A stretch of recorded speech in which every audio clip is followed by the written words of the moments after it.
especially after knocking my boy, Chuck Liddell out. I think it was a first rounder, wasn't it? It was first round, 455 in the first round. What's up, Rich? Hey man, I tell you what, if you got people picking on you down there, Bubba, and you need somebody to come down there and straighten some shit out, I'll be down there. Well, last time, exactly. I'm gonna last time that happened, the guy's dead now. Yeah. Hey, Jimmy. Hey, seriously, Jimmy Jam died. How? Killed himself with an elbow. He killed himself with his own bionic elbow. No, he overdosed. Lucky elbows to the head. Yeah. Anyway, he killed him. Can you believe that, man? Man, that's crazy. No matter how bad you wanted to kick his ass, you still didn't want anything like that to happen. Now, did you? No.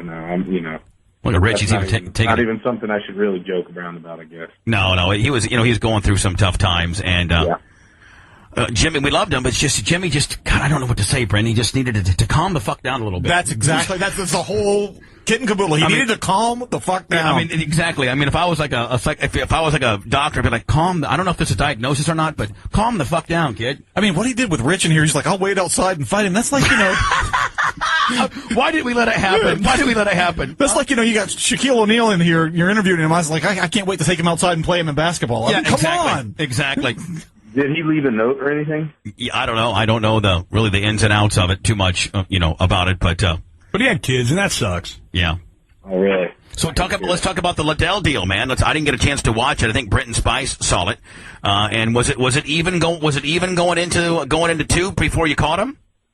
Yeah, I'd say so. I'd say that if it went to the scorecards on one, they probably would have given him the card. Although, I was landing some good shots and everything, but he was landing shots too, and then he had a takedown, and I was on the ground for a little while, and that stuff sticks out in the judge's mind. Now, do you start? Let me ask you a question, Rich. I know this is really stupid questioning, MMA Elementary 101, but when you get taken down and you're on your back, are you flipped the fuck out a little bit?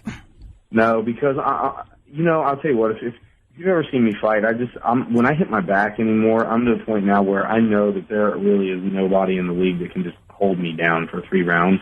And so I guess one of the things that makes my stand-up so effective is that I really don't care if I get taken down because I'll just get back to my feet eventually again anyway. And that's exactly how that happened. Of course, with this fight, though, I had that broken arm, and typically I sit up and kind of post out with an arm, which I tried to do with my left arm, but with it being broken, I just couldn't get back up that way, so I had to get up a different way.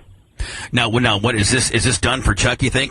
Chuck has had, not a lot of luck lately winning-wise, and is this the exclamation point on his career, you think? I don't know, because Chuck, honestly, man, he looked really good, and he came out. He physically looked better than he's ever looked. He, talked so much about him changing his lifestyle, and from an athletic point of view, he looked tough in the ring. He was throwing fast, he was throwing hard, and I honestly believe that it's one of the best Chuck Liddells that we've seen in a long time. So I don't know. A lot of that stuff is going to boil down to what happens between him and Dana, because Dana has said that he doesn't want Chuck fighting anymore, and I don't know.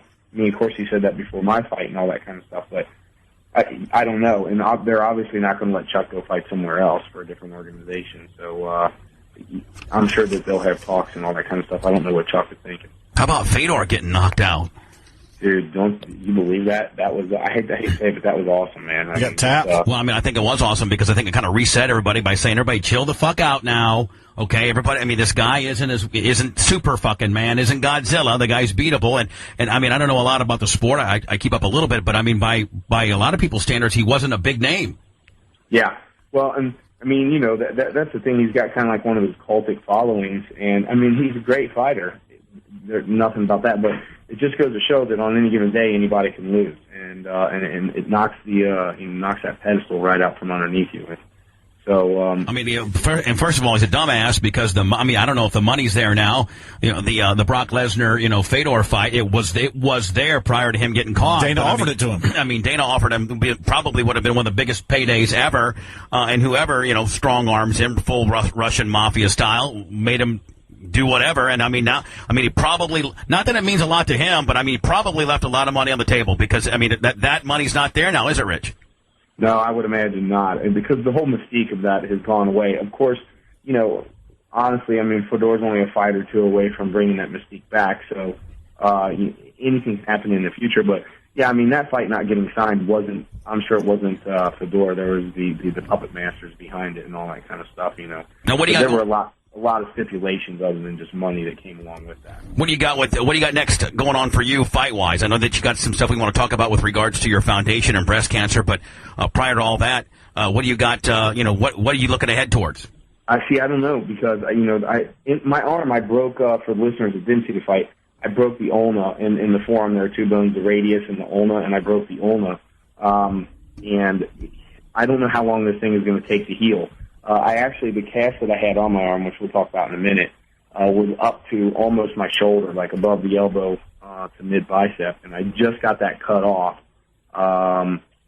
this last Monday or whatever, and now I'm in a short cast below the elbow, so I can at least use my arm and jog and stuff like that. But I mean, it's going to be a while before I can start sparring and getting kicked in the arm and stuff like that again. So yeah, I don't know what.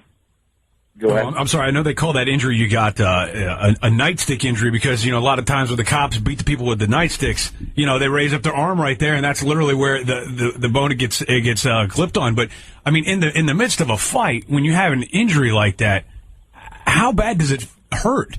I mean, or is the adrenaline just got you? Yeah, the adrenaline masks it. I don't know if you guys saw the video on my website of them cutting the tape off of my hand.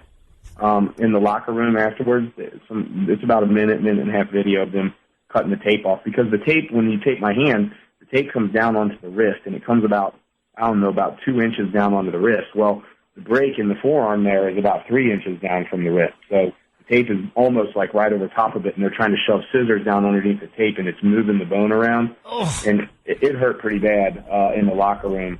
But during the fight, the thing is that, I mean, I could feel it, and I checked my arm a couple times, and it's more of it's kind of like a pain, like you stub your toe type of pain, like, the day is going to go on, but your toe hurts kind of thing. And I checked my forearm and kind of squeezed my hand. I thought, man, something's wrong. And then I threw a couple punches, and I could feel the bone clicking in my arm back and forth. And I knew it was broken, because it's the same thing I did to my hand in the Waza fight. But after I broke my arm, it took me out of my game plan, because I didn't really know what I was going to do, and I kept thinking, okay, how am I going to win this fight in the second or third round now, because my left hand is my power hand, and I was already thinking to the future rather than just adjusting my game plan and all that kind of stuff. So it did really take me out of my game plan, but it just didn't. I mean, it hurt a little bit, but not a lot during the fight, because the adrenaline was massive. But I mean, you knocked him out with like a real short right, didn't you? Yeah, it's kind of like the same thing I did against Rivera.